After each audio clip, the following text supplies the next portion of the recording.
Oh, I don't know. I guess it'll just cast on a new project. What am I thinking every time I do this? Every time. I know having a lot of WIP stresses me out, but I keep casting them on. I have made my crafty bed, and now I must lie in it. Mistakes were made. Mistakes were made on my part. This is all me. I have too many works in progress, and normally in my finishing my WIPs videos, I pick 2 to 4 projects and try to just get them done. This one's gonna be a little bit different. My goal is to have no more than 2 WIPs by the end of this video. I need to get it down to 2. The rest I either need to finish or I need to unravel. Number 1, I have this scarf. It is a very long scarf. It just keeps coming. Oh my gosh. Get back in your hole. What are you? Next, I have a Scrappy Sweater. Loose tools, because those don't belong in a bag or anything. No, you just have them out raw in the wild. This is probably a vest, maybe a sweater, but probably a vest for a tiny human. I have a 3x1 v-neck sweater from my self-drafting 201 video. What do we have? 4? We're at 4 projects so far. Oh my gosh, I honestly didn't think it would be this many. Did I say I wanted 2 WIPs by the end of it? Can I say 3? Can we change that already? Organize the yarn. I have so much just loose yarn thrown in here. This is also just yarn. Where are the projects? This is a quilt that I am hand stitching, and I think it should be the only non-knitting project in the bundle. This will be a sweater by the time I'm done with it. Forgot about this one. Project number 7. Pippin. No. I keep telling people you're really good about not messing with the yarn. Don't go changing that now. Okay, project number 8. This is a sweater. It's a raglan sweater. And again, for transparency, I have a swatch for a project, but I haven't started the project, so I'm not counting that. That can just be a swatch. The rest of this basket is just filled with like yarn and random stuff. That needs to be cleaned out. I'll add that to the to-do list here. How many did I have? Like 8, 7 or 8? That's too many. Shelly, if you're watching, don't laugh at me. It's almost Mother's Day. I made my mom a card. I should really do more. There are a couple projects in here that I want to finish. There are a couple that I want to unravel. And there are a couple that I want to have set plans for in order to finish them.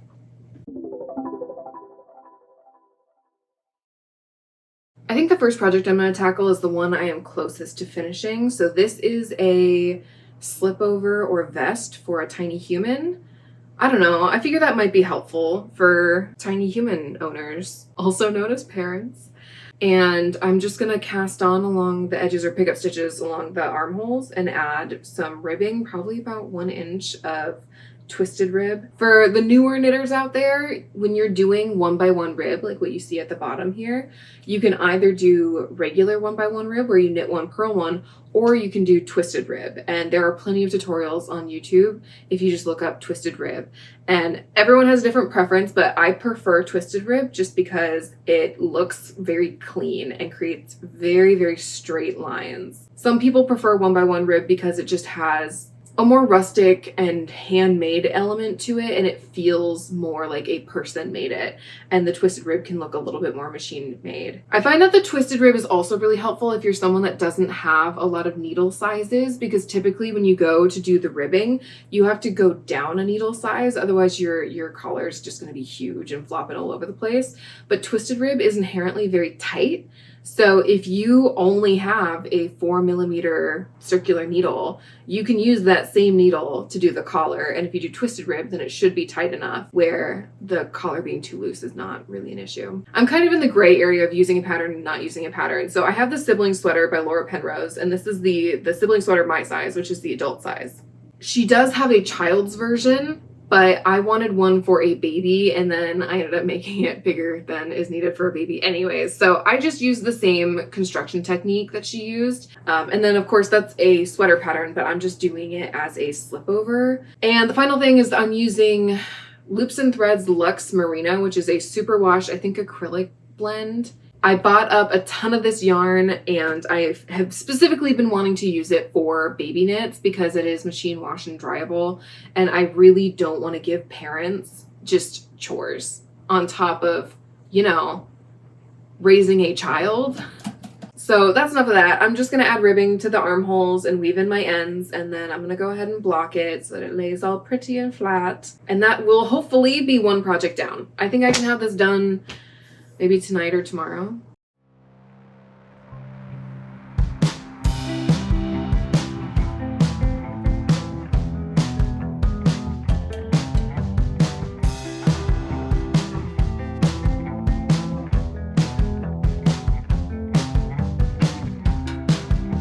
Camped out on the porch, trying to work this out. Raining in my head, but my body is a drought. I'm in the hole, just waiting for my momentary stride. Then press the other way on Pharaoh's fury ride.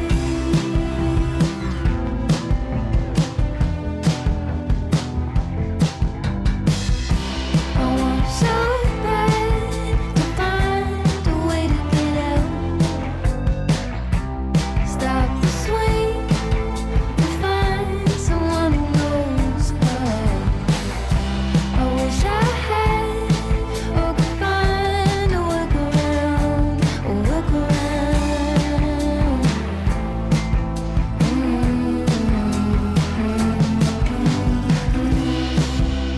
Later at the derby, the line of the cars. All of my emotions are painted on the doors. I'm watching from the bleachers. I can feel the heat of fires. Junk cars in the mud, and half of them are liars.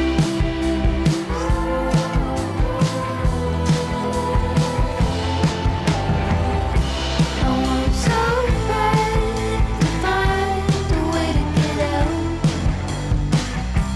Stop the swing and find someone who knows how. I wish I had or could find a workaround, a workaround.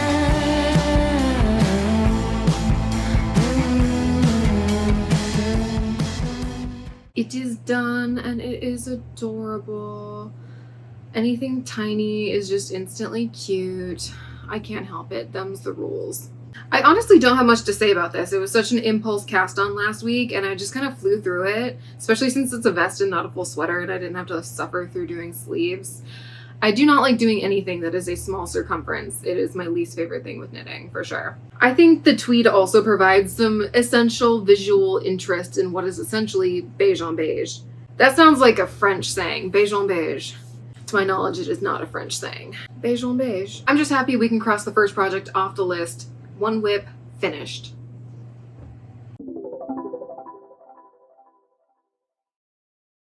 I'm just noticing I have every light turned on except for this green one, and now I kind of want to turn the green one on just so that all of them are on. All right, the next WIP is not a finish it WIP, it's an unravel it WIP, but I will explain. There's a designer that I really like called Larka Bagger. I have both of her books, love both of her books. And she's somewhat iconic for these different scrappy techniques that she utilizes. So I wanted to try and utilize the scrappy technique that she uses in this sweater, but I wanted to use it for a different sweater pattern. Not really pattern, but I'm doing the sibling sweater. I've made this sweater multiple times in different iterations. The one I'm wearing now, this is a sibling sweater, and I'm not following the pattern exactly, but following the construction recipe of it. And this is the back neckline. However, I have ran into a couple of issues with this. So number one is I think I can afford to go a little bit smaller. I think I just went too big on the back neckline, even though I did make a nice big swatch for this. So I think I want to make the back neckline a little bit smaller. I also did this with, I think, 8mm needle. And I think I want to size up the needle to maybe a 9mm and just get a little bit more air in here in between the stitches, because I'm holding 2 strands of yarn double. I have 1 strand of Drops Extra Fine Superwash Merino, and I have 1 strand of Drops Air, because I have a lot of scraps for Drops Air, and I just want to use as much of it up as I possibly can. So this bag that I have here is just filled with different scraps of Drops Air, and then I'm using sort of an off-white color as the base color. I want the sweater to read as mostly white with just a lot of color thrown in here and there. And the white color that I've been using is one that I had in stash, but I lost the label for it. So I had to guess what color it was. And I thought it was their off-white color. So I ordered a bunch of the off-white. And this is the off-white. This is actually wheat, as it turns out.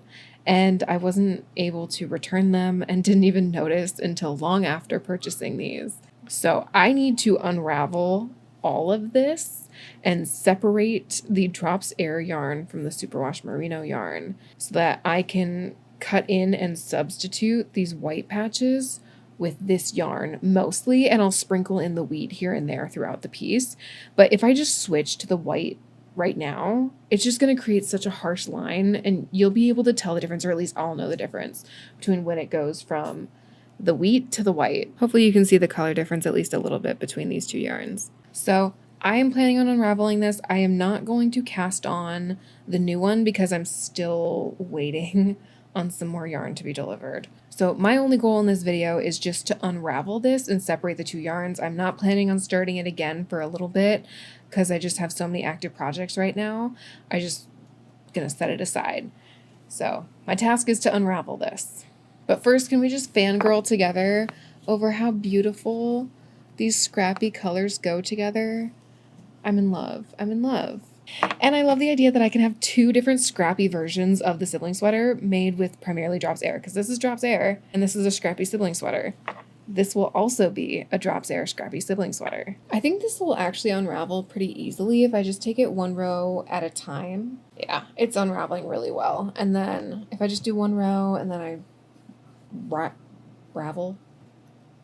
wind, my gosh, if I wind up my one yarn and then I wind up my other yarn and it's not even getting all that tangled, that is really nice. I was worried this was going to be such a headache to unravel, which is why I've been kind of procrastinating on it, but I think this is going to be okay. Oh, and as I was knitting this up, I've just been tying them in knots together and leaving it. I'm not weaving in all these ends. I'm not doing anything fancier than that.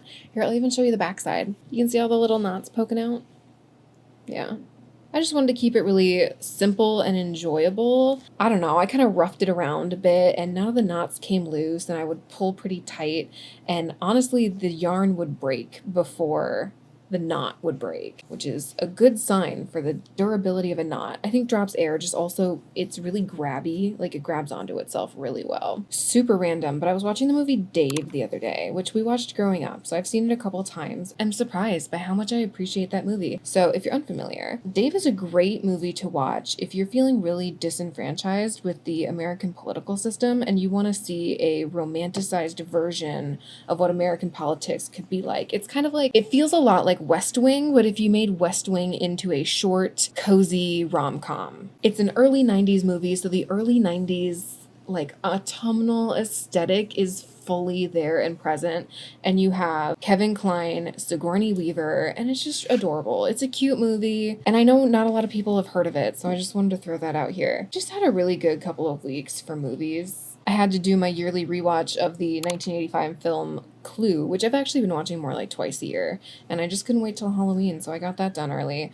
I watched Groundhog Day, Practical Magic, because I never get sick of that movie, so I can watch that again with Halloween as well. Something about springtime makes me also want to watch 90s autumnal movies. Yeah, I've just been watching all my favorite movies, so Secret Life of Walter Mitty, Under the Tuscan Sun, 500 Days of Summer, and I think tonight I might watch When Harry Met Sally or You've Got Mail. Oh, and I watched It's Complicated for the first time with Meryl Streep. I've never seen that before. Loved it. I didn't think I would love it all that much because Alec Baldwin, I don't know, something about him just is off-putting. You know, that kind of worked for him in the role he had in It's Complicated, and I just loved it. Watching these movies also makes me really sad because for the most part, a lot of the movies I've been watching recently are those mid-budget 2000s, 90s movies that just make you feel really good. And those movies are not being made anymore. If you have heard of any movies like that being made right now, please immediately inform me. I need to know. Okay, that took about 15 minutes. I finished up watching 500 Days of Summer. But I always love seeing scrappy balls of yarn because it's just so fun to look at all the colors. I am looking forward to casting this on again. I think it's going to be really cute. right, let's talk about the project I am procrastinating on the most. It's this one. It's based on a crochet sweater that I did that I called the Belcher sweater, like the Belchers and Bob's Burgers. And I have a video that you can watch if you would like to see more about that one. Definitely a fairly simple crochet project to work on and very satisfying. I have this backwards. And I wanted to do a knit version with the same seam down the middle and a scrappy feel, despite the fact that this is not a true scrappy project because I'm not using scraps. I bought full balls of every color because I really love this yarn. It's the Drops Cotton Merino, and I purchased so much of this yarn in various colors. I have a huge bin of it. It is definitely the fiber content that is the most heavily represented in my fiber stash, but I had never worked with it. I'm like, I gotta stop buying this stuff without actually having worked with it, because that was my mistake with Drops Alpaca. I bought a ton of it in a bunch of different colors, and I worked with it and realized that it is itchy, and I didn't want to make anything with it anymore. So we will see, because I still need to wear this material, but it's incredibly soft to the touch, and it has that cooling feeling that cotton gives it with the drape of the wool. This might be my new favorite yarn. We'll see when I start wearing it how it feels to wear it. I stand by what I've said here. All right, what's my to-do list for this project? I need to fold and sew down the collar because I want it to be a double folded over collar. I need to weave in my 10 billion ends. There's so many ends, y'all. So many. And then I need to add sleeves and weave in all the ends for the sleeves. Before I weave in all my ends though, I'm trying to tie them all in knots so they're at least somewhat secured before I go to weave them in, so that hopefully I won't have to weave them in as much. I personally love naming my sweaters, and I think I'm going to call this one the Malaga Sweater because I worked on this primarily when I was in Malaga, Spain.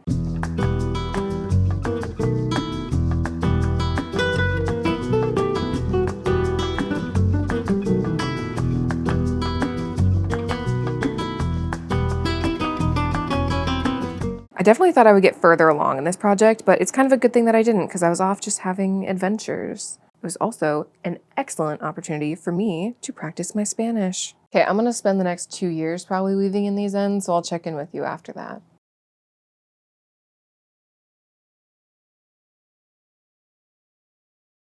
Okay, so I sort of went rogue and finished the sweater. Also, can you see my very fun sunburn? Wear sunscreen, people. Wear sunscreen. I was sitting in the shade the entire time.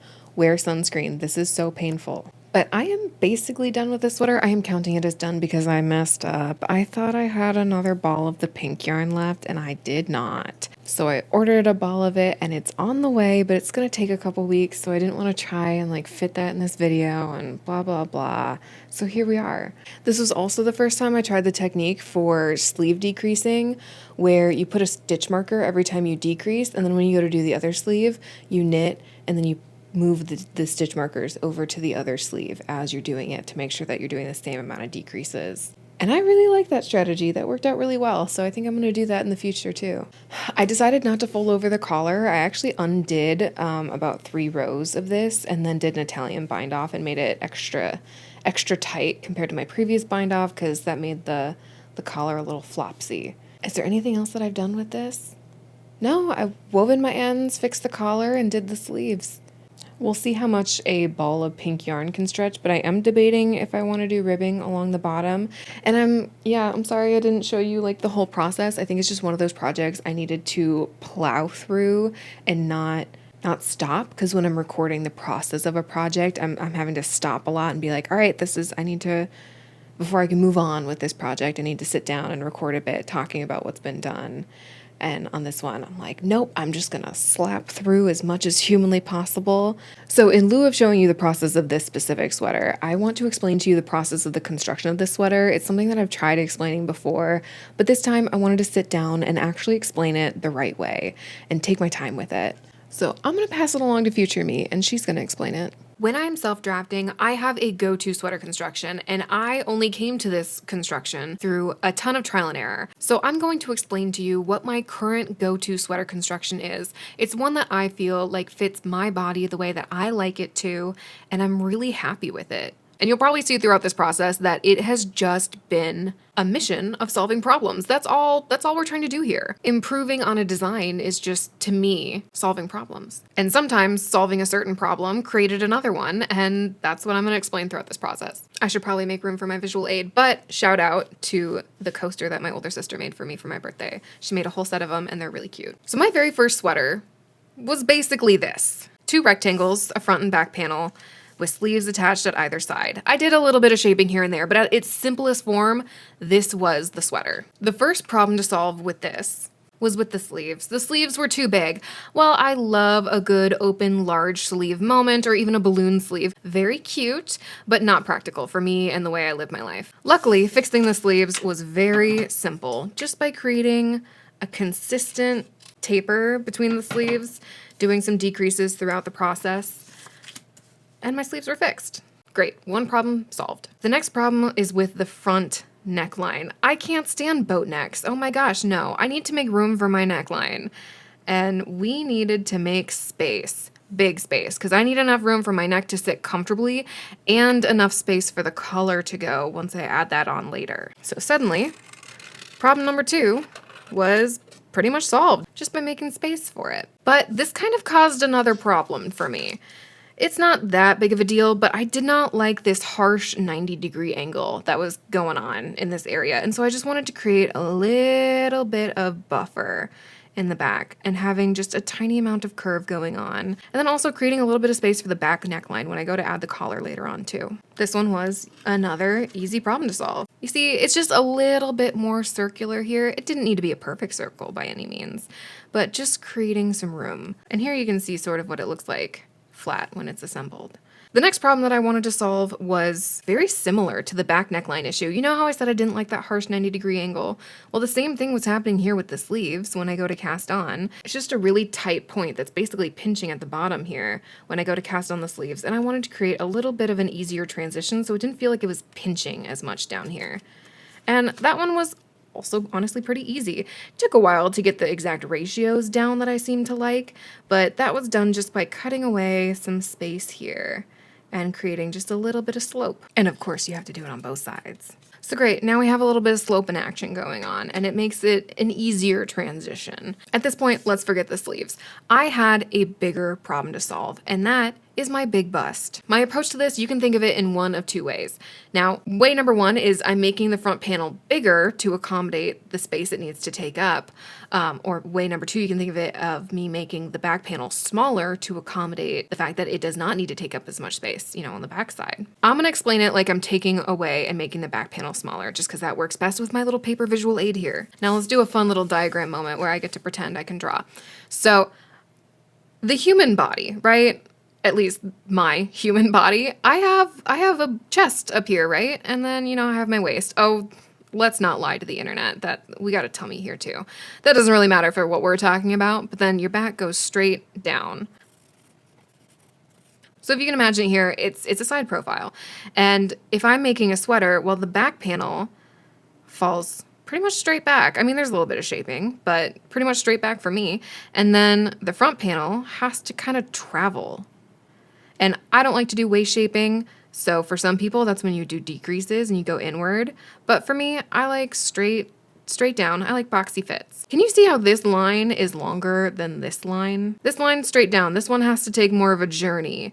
And that's why the front panel needs to be bigger and the back panel needs to be smaller. And to clarify, if you even further notice, right here at the largest point, right where my bust is, anything below that point, they're both straight lines. They're the same length. So where we need to make the back panel shorter is on the top portion. And I'll show you what that looks like, but just by making the back panel a little bit shorter, they would actually line up on the bottom here. And you would have the front panels kind of bending in as fabric does, because these are actually attached at the shoulder, right? So you can see now through the side profile how the front portion is kind of bending and creating this curved shape, making room for the bust, and the back panel is laying pretty flat, and that aligns with what my body looks like. Now, we are not done with the diagrams of the human body, friends. You're not safe yet. So if we're looking from above now instead, because here we're looking at the side. Now we're looking from above. And let's say this is what it would look like if you cut my body in half at my waist, and this is the center of my body. But if you're looking down, I have a chest and it comes out.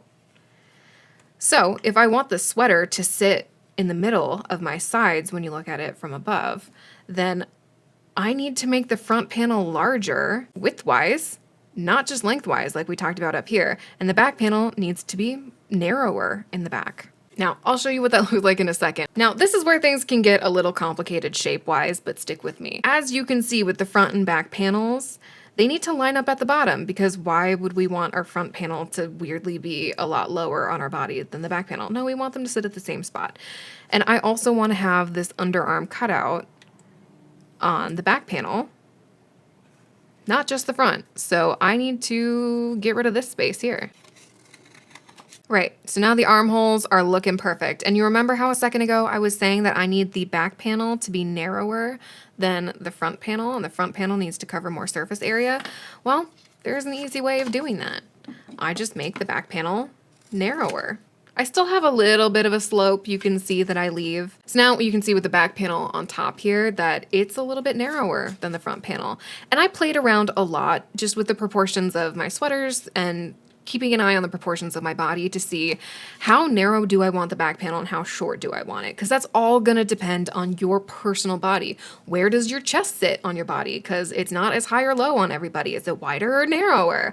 There's just so many things to consider about my personal body and the shape of it. So there's no golden rule that I can tell anyone for ratios and adjustments other than just playing around. I've shown you all the little things I've fixed so far, and that's 7 changes. It took me 7 different attempts at trial and error to get to this point in a sweater. And that's where we're at now. This construction is pretty good. It works really, really well for me. I love the way it fits. It's easy for me to make and wrap my head around.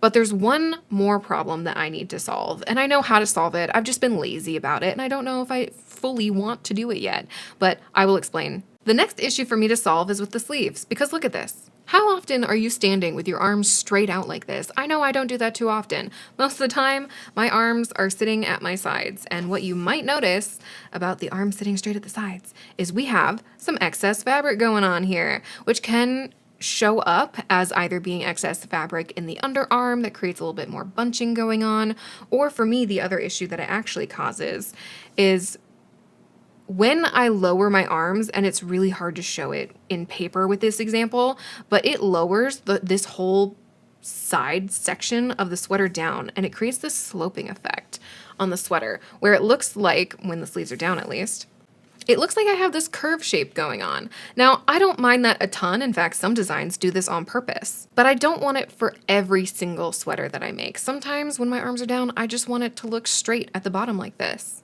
Now, I am by no means an expert in sweater construction, so the only way I can think of to solve this issue is by having a set-in sleeve design. So a set-in sleeve, if you don't know, helps us get rid of this excess fabric, because what we don't want is this extra fabric. And we achieve that by just getting rid of it and having a bit of a slope design to the sleeve here. So I'm gonna look into different set-in sleeve techniques and constructions, and maybe even follow a pattern that includes set-in sleeves, and seeing how easily I could potentially implement that into a design like this. And I mean, who knows? Maybe me starting with a set-in sleeve is gonna cascade other problems that I'll need to solve with the sweater. But for now, this feels like the last problem for me to solve, and I kind of know what to do. I've just been too lazy to do it, if I'm being honest. So there you have it. That is a complete summary of how I actually came to find this construction that I currently use on my sweaters. I've done this with knitting and crochet. It works for both, and I follow the same process for both. So I'm gonna walk you through that process if you wanna know how it's actually assembled from a step-by-step perspective. Now, there are actually multiple ways to achieve this construction, and here you can see what it would look like if you just did it as straight up 4 different panels. If I did the sleeves, the back, the front, all completely separate, and then I could attach them all together via seaming, great, you would have a completed sweater by the end of it. But I don't do that. I don't like doing that. I'm not a huge panel person. I like to watch a sweater grow before me, and I just don't get that satisfaction from doing completely paneled sweaters. So the way I approach this, I will explain.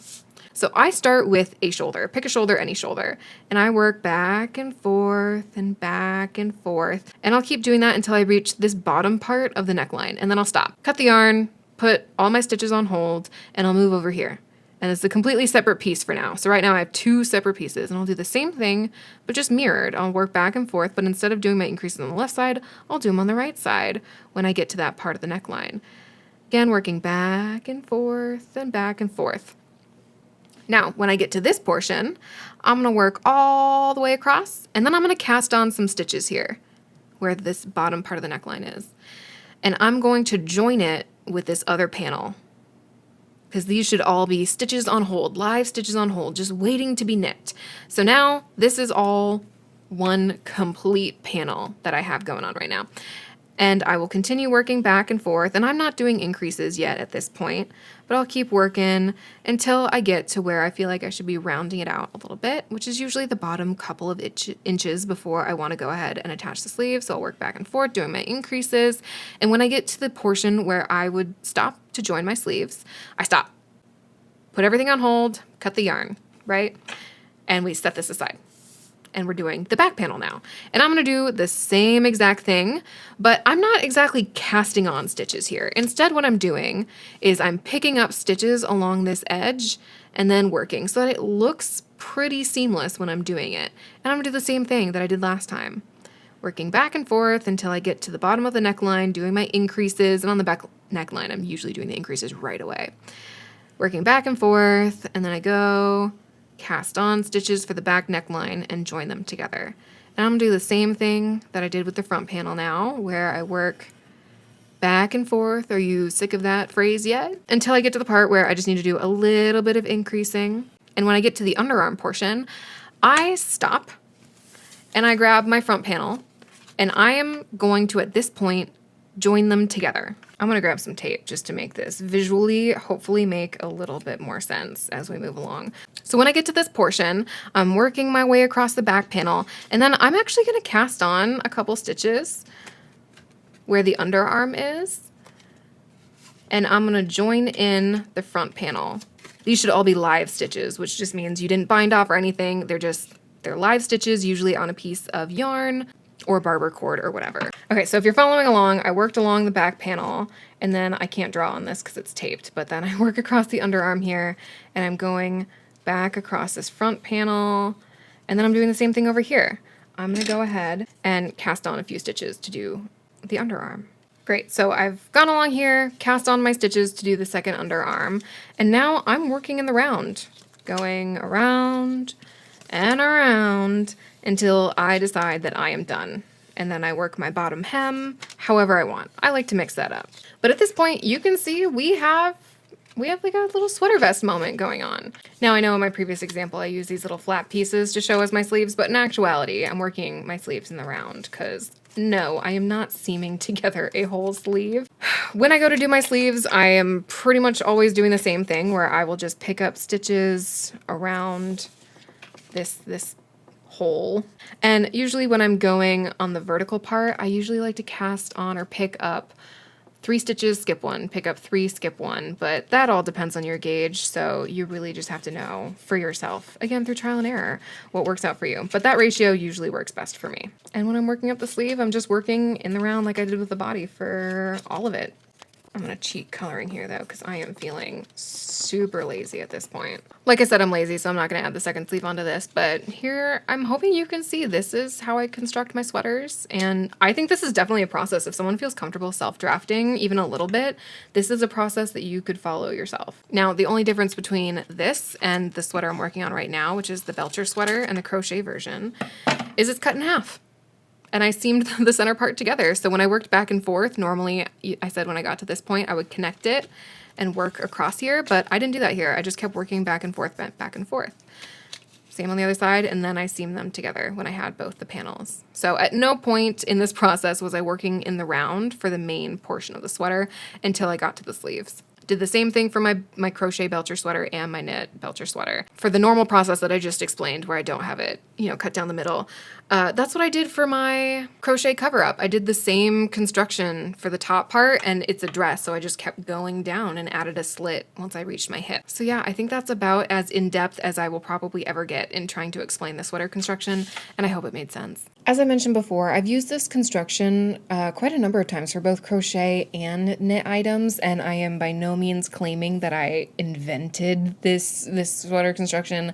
I guarantee it is in so many different patterns in multiple iterations. But I've mentioned before that I was really scared of following knitting patterns. They just looked intimidating and like they were written in a completely different language that I didn't understand.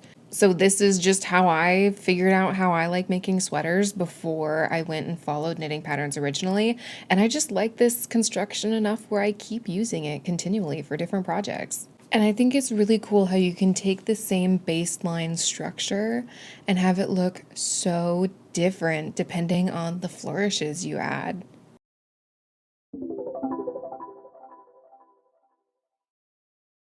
All right, I have something else to unravel, and it's this blue, it was meant to be a V-neck sweater, and I started it for my self-drafting 201 video. So I was getting pretty nervous about showing this and had to catch myself. Why? Like, why am I nervous to show me unraveling this project? And I definitely figured it out.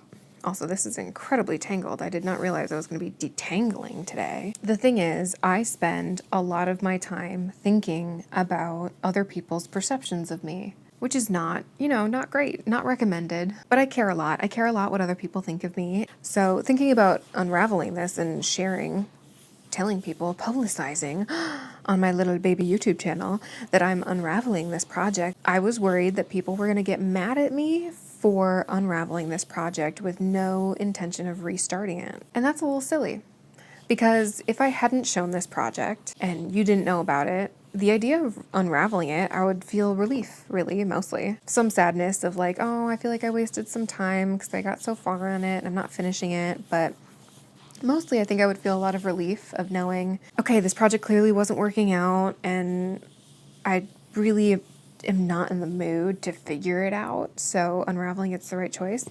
If you've never experienced it, I gotta say, there is something truly empowering about unraveling a knit sweater. I think I talk about it quite often, but it's something I never would have done when I started.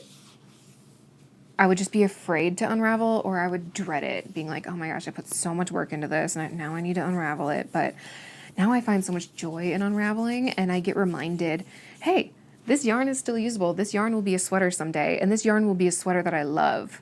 And I will keep unraveling it until it becomes a sweater that I love. I am thinking for next time, since I've had so many failures with this yarn, I think next time it needs to be something just exceptionally simple.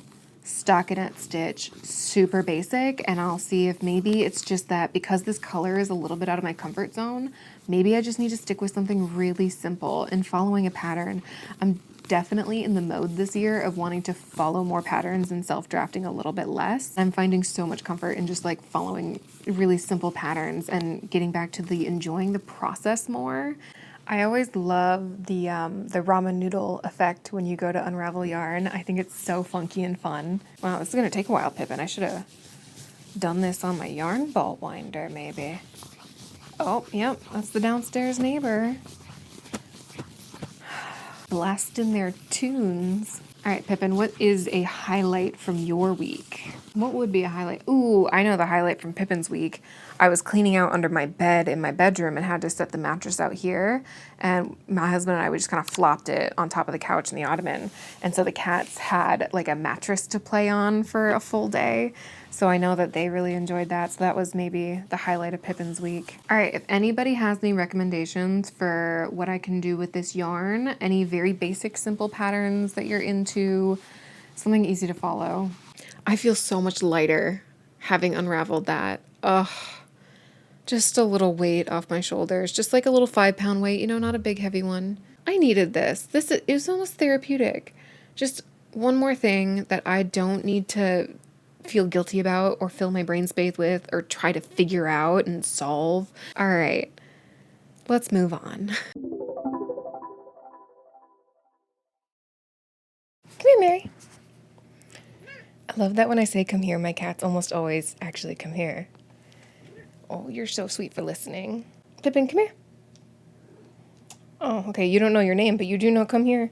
The next project is a scarf. It is, I think, my first ever scarf since I started knitting as a little kid. It's possible I made them as like straight up as a child and just have completely forgotten. 10-year-old me did a lot of DIYs and crafting. I can't keep track of what she was doing. But this scarf is very soft, which is why I keep touching it, sorry. This is the Kilometer Scarf by Florence Miller. This pattern has a brief backstory. So basically, this is Tahiti Cashmere, that's the brand, and it's 100% cashmere. I got it off of Amazon years ago and slowly had been buying up ball after ball of this Tahiti cashmere until I had quite the little collection growing. And I kept wanting to work with it. I knew I wanted to work with it. I knew I wanted to make something with it, but I didn't know what, and nothing felt special enough. I was like, this is my cashmere yarn. I got to use it for something really, really special.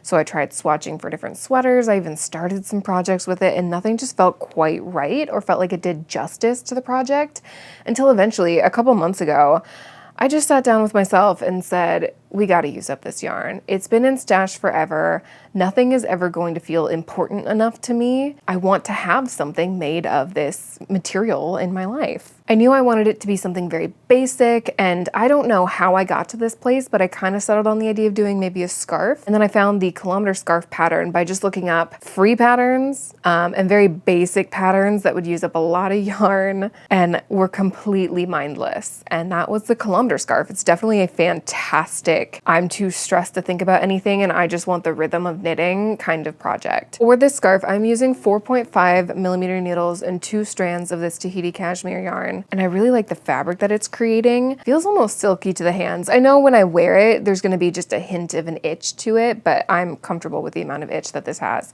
So when I initially started this project, I wanted it to be just the longest scarf in the world. Just basically down to my feet, if possible. And the more I work on it, the more I realize it's kind of hefty. It's got some heaviness to it. So I don't think I can really go as long as I'm picturing in my head without it actually just being too heavy to wear. Yeah, if you wrap the scarf around your neck and you have it hanging down, if it's too heavy, it's going to pull down and slowly try and strangle you.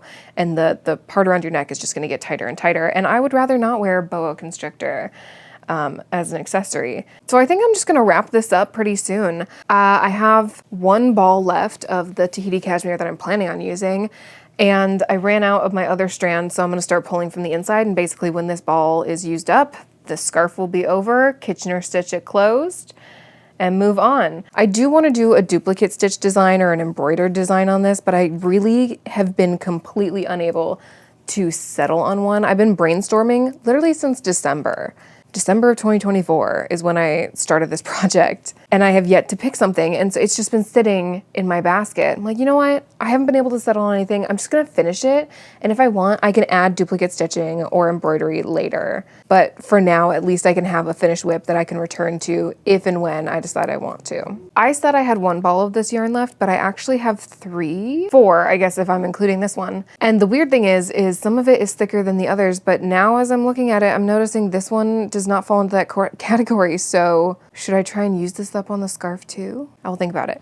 But these 2 for sure, are thicker and fluffier than the others for some reason. I have no idea why. So I think I'm gonna use this for something else, like maybe make a matching hat or something. 'Tis my thought for now, but that can go back in stash. At least for now, I have used up a lot of yarn to make this. And in fact, I think this is going to turn out to be the most expensive knitting project I've ever completed.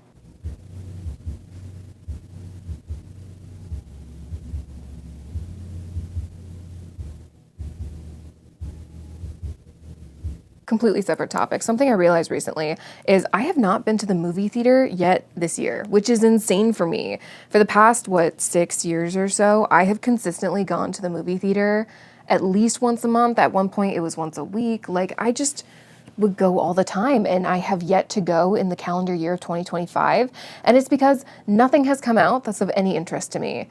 It's all sequels and remakes. Why? But I am very vocal about how upset I am at the death of the mid-budget movie. Something like 70% of the movies that Disney is putting out right now are either remakes or sequels. That's upsetting. Disney has so much money to play with, and they have so many talented people or the ability to hire talented people. There is absolutely no reason that they should be money grubbers. They should be leading the charge for creativity. You have the resources to do it. Why? Why are we not getting original Disney movies? I know they're constantly getting pitched possibly amazing stuff that they don't plan on making because they don't think it's going to draw in the people. And they're treating us like mindless cattle lining up to be spoon-fed subpar movies.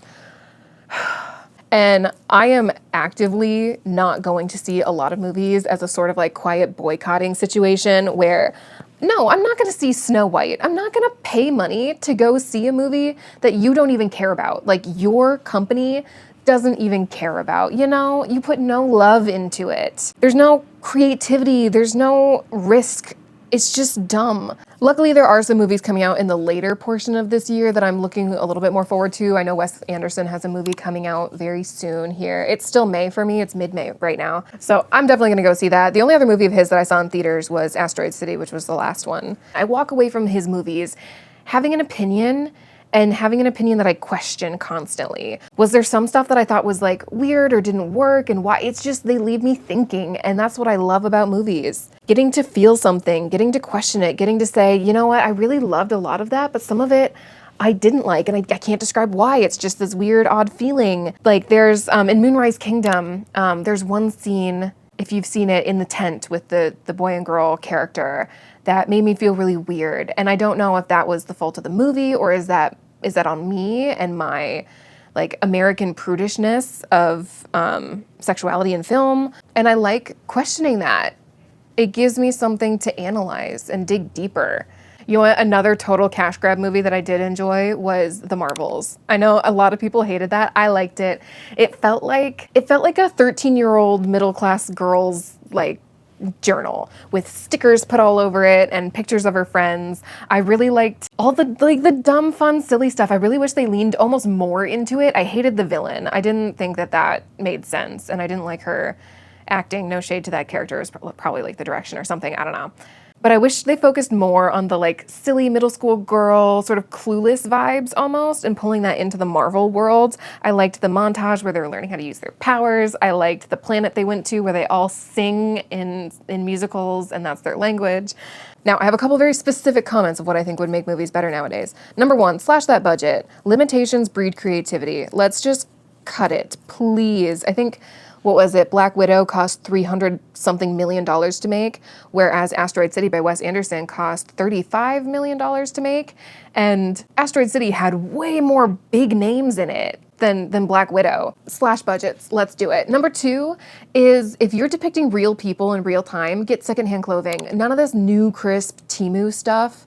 It just looks fake and Instagram-y to me. And that's a big difference between movies coming out today, like a rom-com coming out today versus a rom-com coming out 20 years ago, is the clothing. The clothing in When Harry Met Sally felt lived in and worn. Just the overly crisp, clean, never been worn before clothing, it takes the reality out of it, the life, the spirit, the humanness.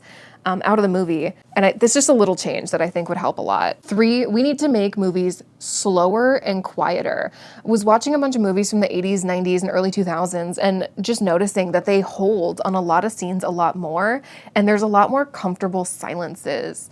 And they hold on a certain shot for a really long time where they'll have people talking and dialogue, and the shot will go for like 30 seconds of the characters talking, and they don't switch angles or anything. And if you pay attention to movies that come out now, that is not as common. They're constantly switching angles and shots to try to keep your attention and lull you into a dopamine coma, hoping that your brain is so overstimulated you won't notice that the movie's not very good. What movie should I watch while I work on this?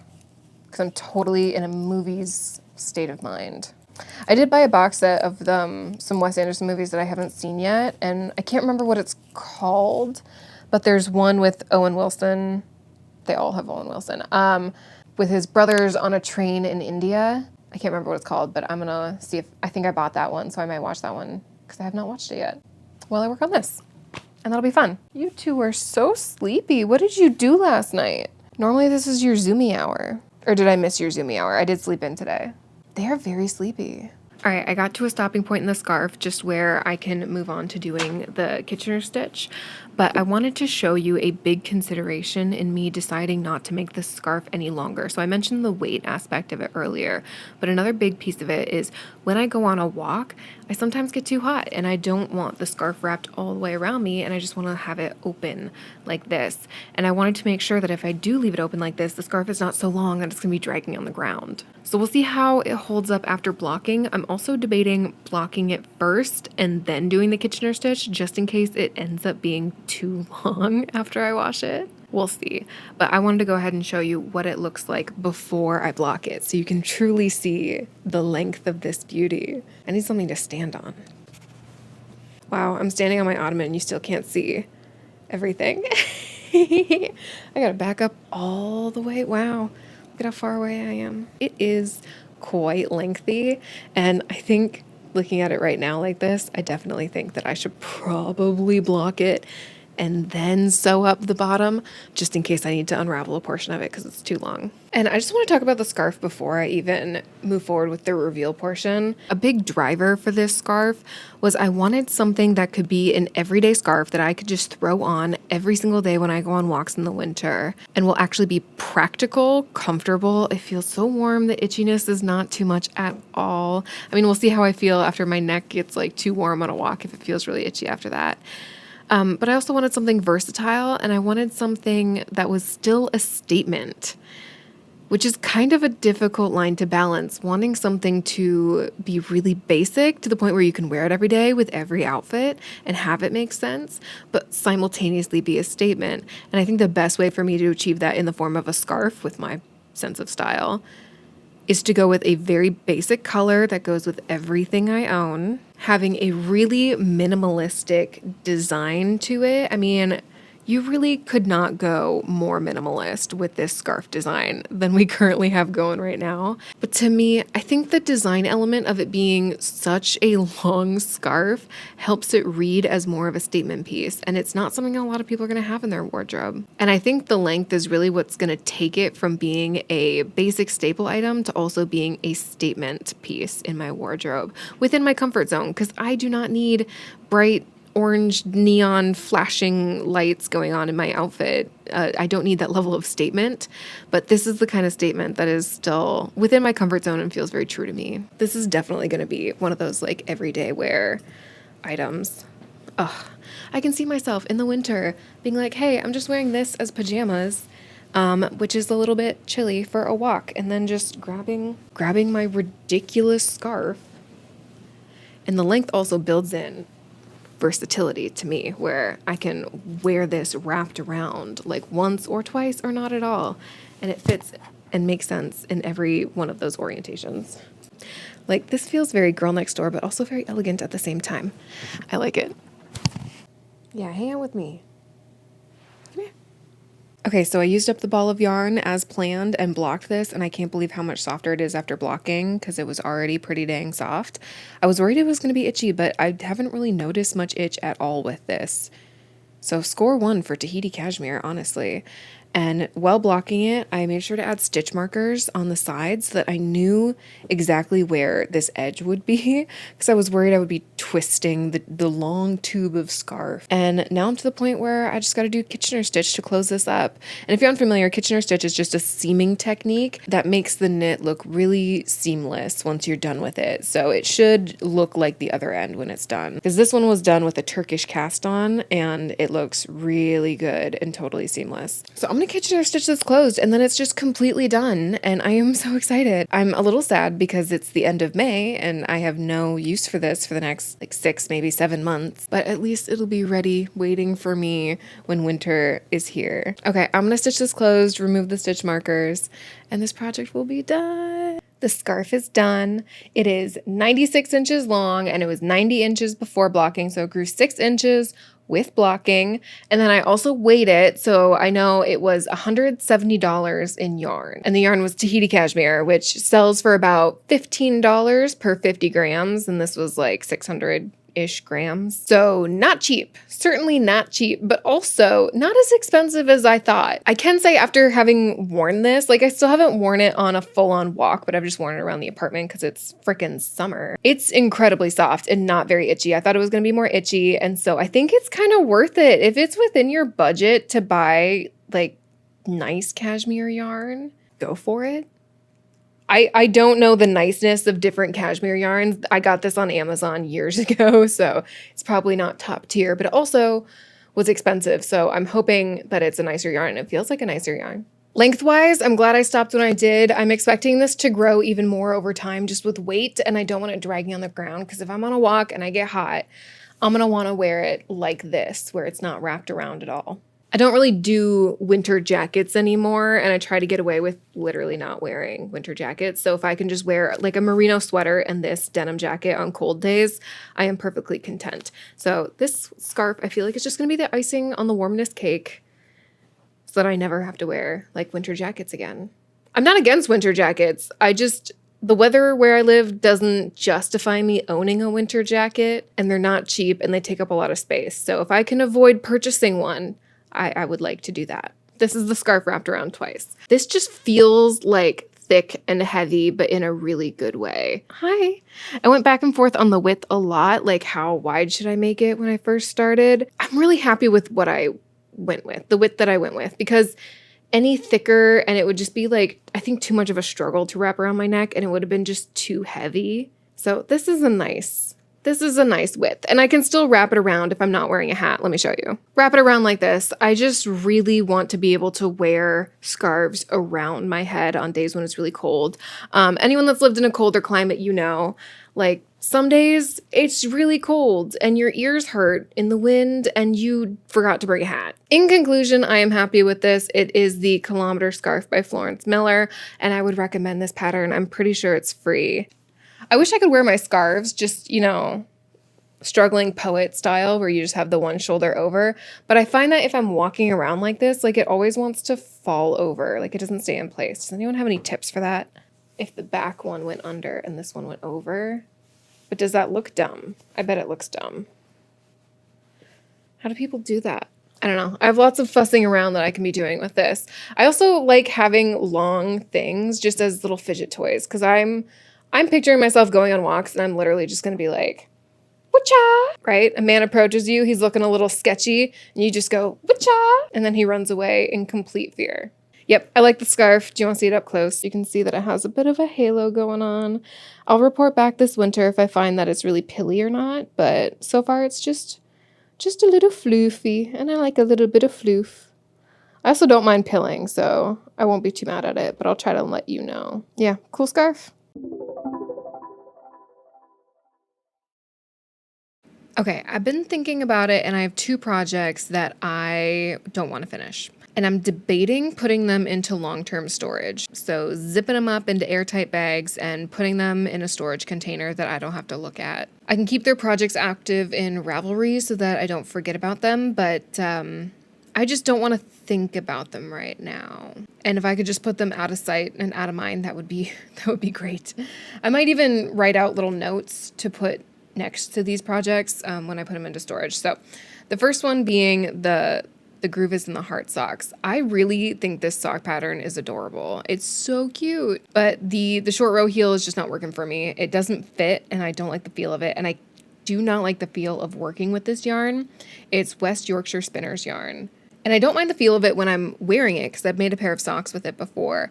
But the feel of working with it and even touching it right now, I don't like in the hot weather. I need to work on this in the winter. So long-term storage, it's going. And I do think I'm just going to unravel the heel. I'm going to leave notes saying this, but I want to unravel the heel and then try again, but just do a heel flap and gusset instead. And maybe carrying the colorwork here on the top of the foot and just doing like a simple stripe or a smaller like 2x2 checker on the bottom portion of the foot. That way I can carry the color work throughout. Because my thing, if I switch to a heel flap and gusset now and just keep it solid red throughout the rest of the sock, then it's kind of weird because the ankle will be a lot thicker due to the color work than the rest of the sock. And I want to maintain the same thickness throughout the entire sock. So that's my thought on that. And then the other project I want to put into storage is a sweater that I started. I've been calling this the Midnight Forest sweater, and I wanted to have it be a sort of fade, but I'm not loving the fade right now. I'm just not feeling this. I don't feel like I'm gonna wear it. I think the fade from the black to the brown is really beautiful, and I think I can make the fade work from this like lighter beigey color, like from this, I guess, chestnut brown to the beigey color. I think I can make that fade work if I go back and sort of weave in some of the beige and kind of speckle it so that the transition seems a little bit smoother, because that's what I did with the black here, because it looked like a harsh line before. Now it looks like a pretty smooth speckled transition. So I might do that, but even if I do that and I get the fade down and I really like the way it's looking, I'm still not going to wear it. Like, this is not a color palette that I have in my closet. So I might ask around to people that I know and just say, like, hey, you guys, if anybody thinks that they would wear this, you can have it. I will finish this gladly and pass it off to you, because it's like, it's half done. The yoke's done. I mean, that's the hard part for me. And I can just mindlessly do the body because it's transitioning into this beige color, which is what the rest of the sweater is going to be. So yeah, I think I'll take a picture of it and I'll message some people that I know and just say, hey, if you think you would wear this, I will finish it for you. I will make the fade look smoother. But since I don't really want it, I'm not feeling as motivated to work on it. For what purpose, right? So I need to know that someone will wear this in my life. And if I don't hear back from anyone that I know, I will either finish it and donate it, or I'll unravel it and use the yarn for something else.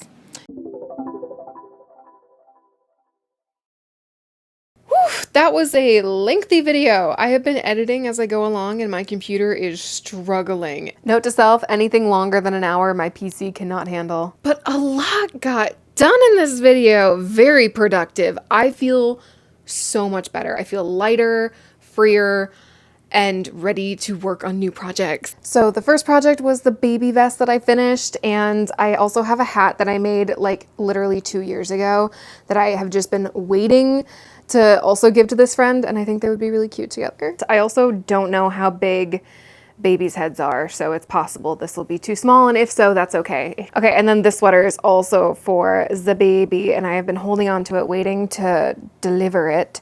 So I am very excited to get these out of my home and to a baby. So those projects are done. And also, while I'm in Minnesota, this is unrelated to this video. A while ago, I made a sweater for my mom and it's not quite long enough. So I am bringing some more of the same yarn that I used to make that project. It's the Cumulus blouse and I did it in drops air, and I'm just gonna add a couple inches to it while I'm in Minnesota. Okay, what else did I do? I unraveled the sibling sweater, Larke Bagger inspired multicolored scrappy sweater. Let's see, I finished the Malaga sweater here. What else did I do? I unraveled the teal v-neck sweater that I had been working on and wasn't really feeling. And I finished my scarf, and I'm so sad that it's not cold out anymore because I have just been wearing this around the house. It's so incredibly soft. I didn't think it would be this soft, and it makes me really happy, and I feel like a fancy lady. And then I put in a like plastic vacuum seal bag. I put the grooves in the heart socks and the like midnight forest sweaters, what I kind of want to call it. And I'm gonna put this in a storage bin in my closet so that I don't have to look at it and think about it. And I will come back to them when I feel like it, probably closer to winter or properly in winter, like with the grooves in the heart socks. Something about that material, I just don't want to work with it when it's hot outside. And the only WIP I have left is my quilting one, which I have been slowly chipping away at. I made very little progress, but I did make a little tiny bit of progress over the past few weeks. So I think I'm just not gonna set a huge goal on this one, and I'm just gonna slowly work on it as I feel like it. It's just a fun thing. Yeah, I'm excited for it to be done. I kind of want to drape it over the back of the couch. Yeah, I think with this one, at least for now, I don't have any like deadline that I'm trying to meet, and I don't want to force myself to finish it. I think I'll just keep, chipping away at it slowly but surely. Definitely learned my lesson about hand stitching and quilts, that it's maybe not necessarily my thing. But this is going to be so cute when it's done, and I can't wait to have it on the couch and just have it be a fun little joyful pop of color. As of right now, this is my only WIP, so I have complete freedom once I get back from my trip to Minnesota to work on whatever projects I want. I don't know about you, but my motivation for crafting definitely has its peaks and valley moments, and right now I'm just kind of really feeling it and enjoying the crafting. Is it bad if I cast something on today? I already have stuff I want to work on. And I don't have any knitting projects right now. I just have this one sewing project. I'm going to cast something on.